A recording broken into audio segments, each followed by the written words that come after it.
It would be easier just to move in and live here. I doubt I'll get reimbursed for the cab.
Huh? Damn. It's already late in the evening. Good evening. Any news for me? About my car? You know? No. Have you checked anything? Handman, I know. What? There were no strangers. Maybe you.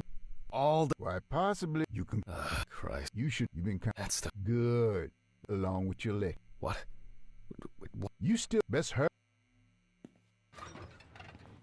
Ah, fuck me. I don't have the strength for this today. Have I taken my pills today? Did I take it? Or... I need to focus. Fuck. I don't have much time. Okay. One by one, Jack. Take it easy. Oh, a burning issue indeed. Then I'll move on to the body. Ah, shit. The lecture. I almost forgot. I'm gonna need the camcorder. This is making me nervous.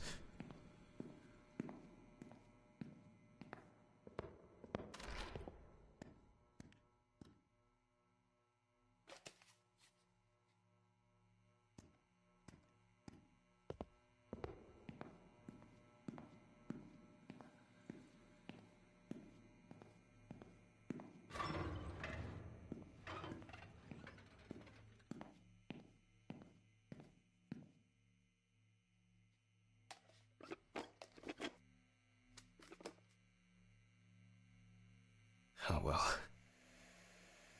This is not the best framing. Hello, everyone. It's the 20... something of November 1991. Jack Hanlon is conducting the autopsy. Oh, I appear to be missing my... Yes, you already know the drill. So, the body is on the slab. Let's see what the police uncovered first. So, the victim is personal details. The body was not... The deceased was sick. Firefighters... The exact cause of the fire has not yet been determined. However, it is known that the fire started in the deceased's apartment, where the most damage was reported. Well, that's our basic whether he... As you can see, the body is in quite an unusual pose. For the purpose of photographic documentation, we'll leave it like that for now. This position is called the pugilistic attitude. This is due to the influence of high temperature on the muscles.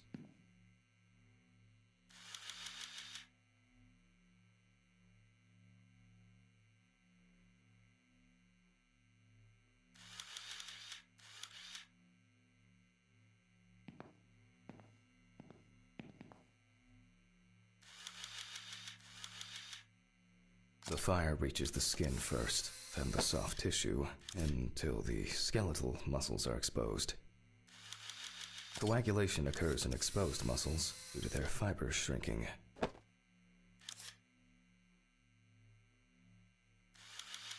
The extensors yield to the force of the flexors. muscles contract and contract until the limbs become flexy and deformed. The upper ones are characterized by a triple bend, similar to a boxer holding his hands in. Just 10 minutes will do it.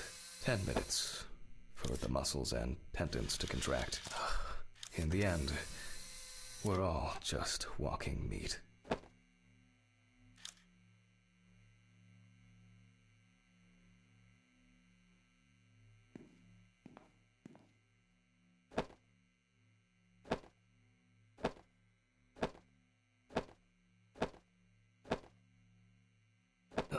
The deceased must now be, and we need to get rid of the...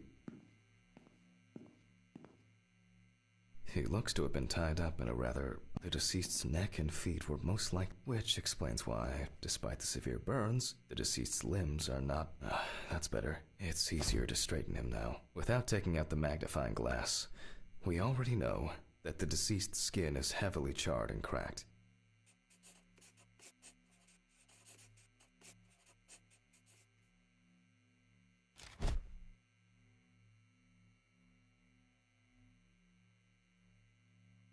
As for the other details, there are crow's feet visible near the eyes.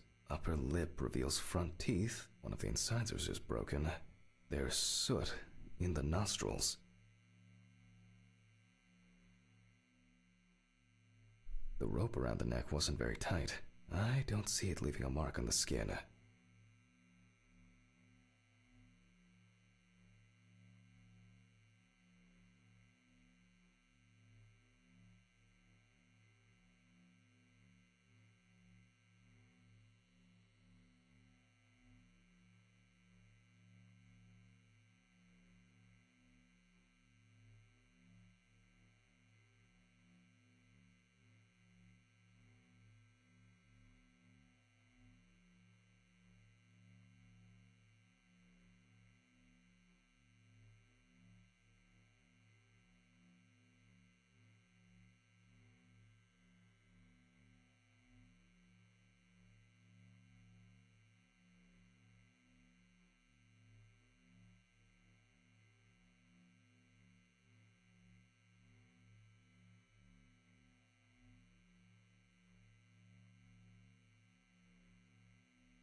You can clearly see that this is primarily the front of the deceased that was exposed to fire.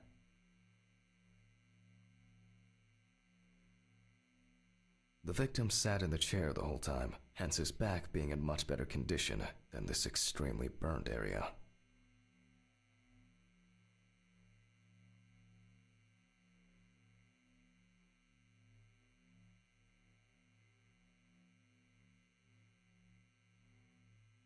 The rope marks around the wrists are deep and clearly visible.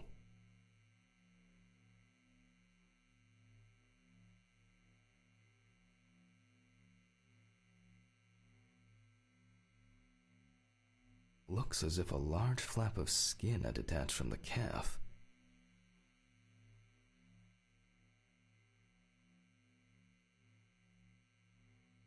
The rope at the man's ankles was tied much tighter and more precisely than the one around. All in all, quite a lot can be deduced from this external examination.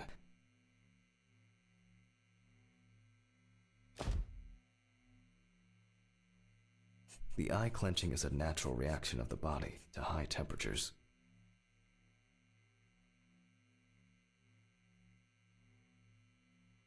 Soot in the nose appears when inhaling harmful and choking smoke. The tissue of the mouth was heavily burned as well. The teeth, however, makes me wonder.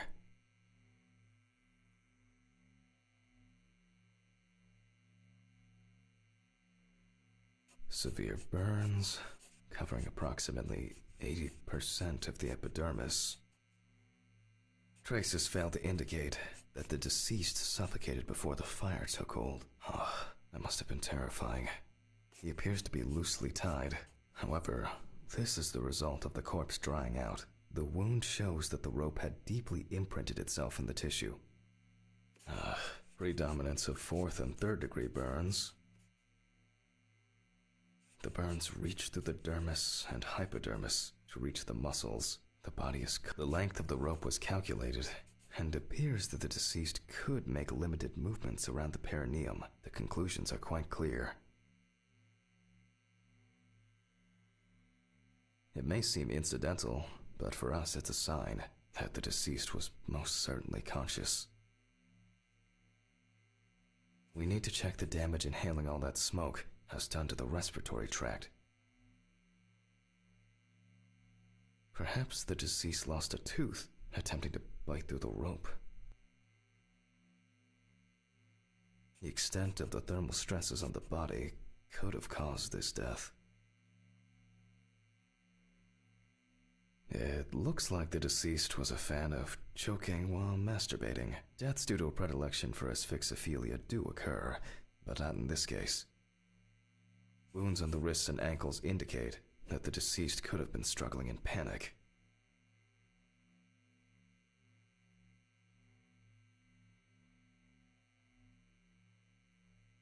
Burns to the genitals and groin are an additional concussive factor. This is due to the high vascularity and innervation of this area. In this case, I don't assume that this was a delayed death.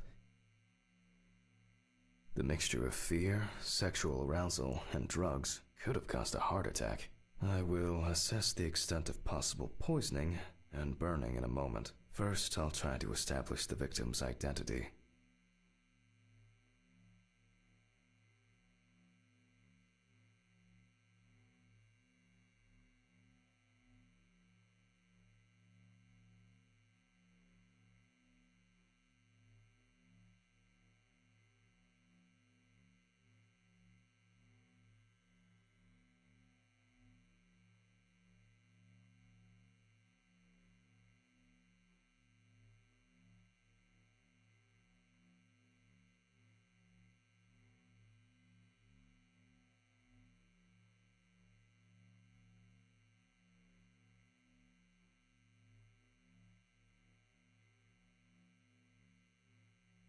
Due to the amount of charring, we are unable to collect the victim's fingerprints. Visual identification is also out of the question.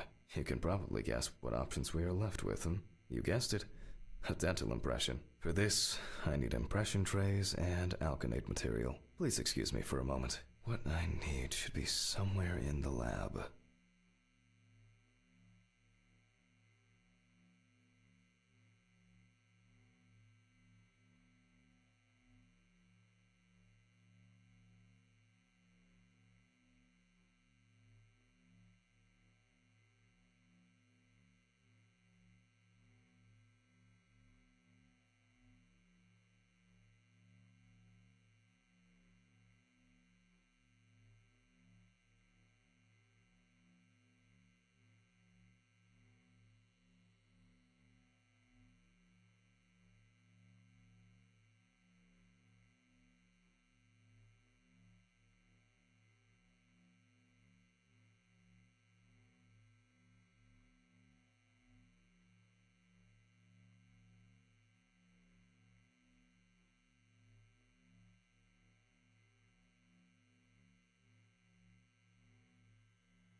Okay, it's going well. I should be able to get this done in time. Where are these trays? Towels, papers, jars, maybe in this drawer. Oh, I'll warm this up in my hands.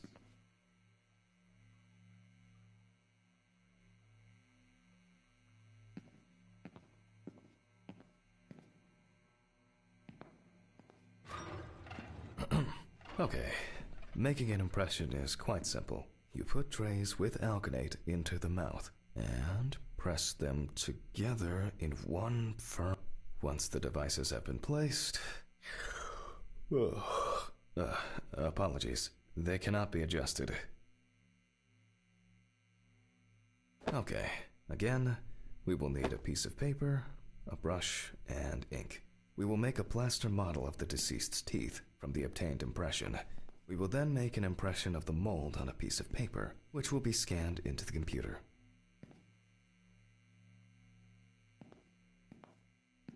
I wasn't sure it would amount to anything, but the World Wide Web has been a blessing for speeding up my work.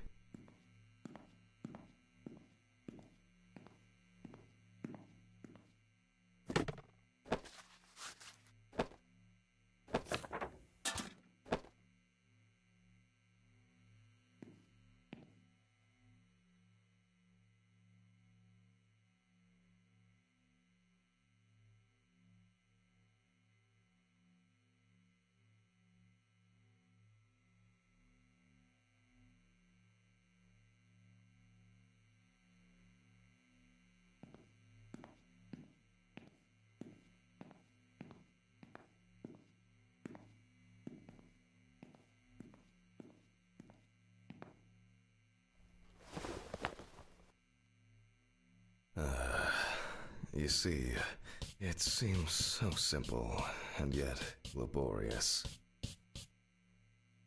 On the plus side, we don't have to worry about the gag reflex with the deceased, and no need to remind the subject to breathe either.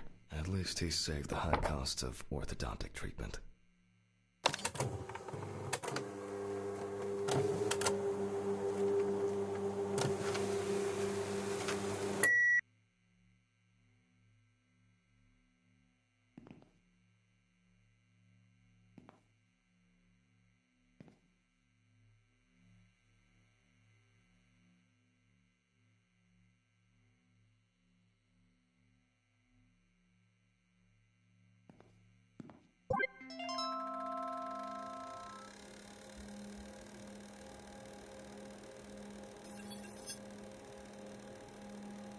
Wow.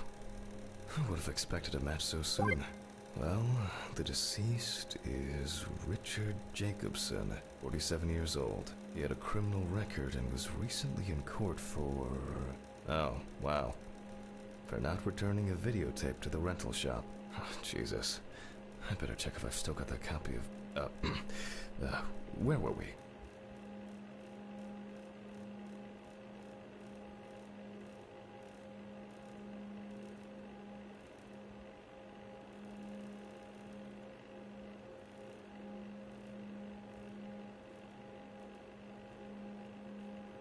Okay, I'll add some details to the clipboard.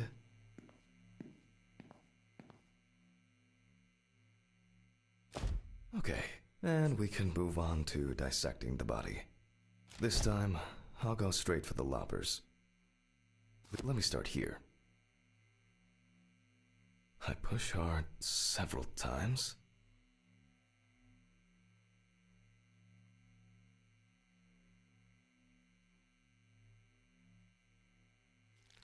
Until I cut a given section.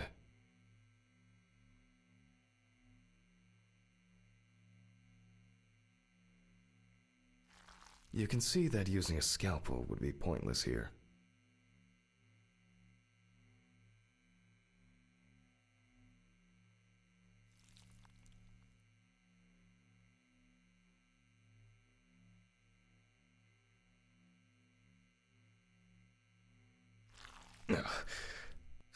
Solid crunch.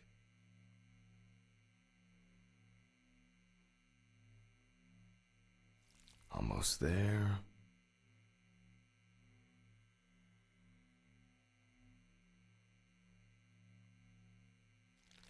Now we peel back the skin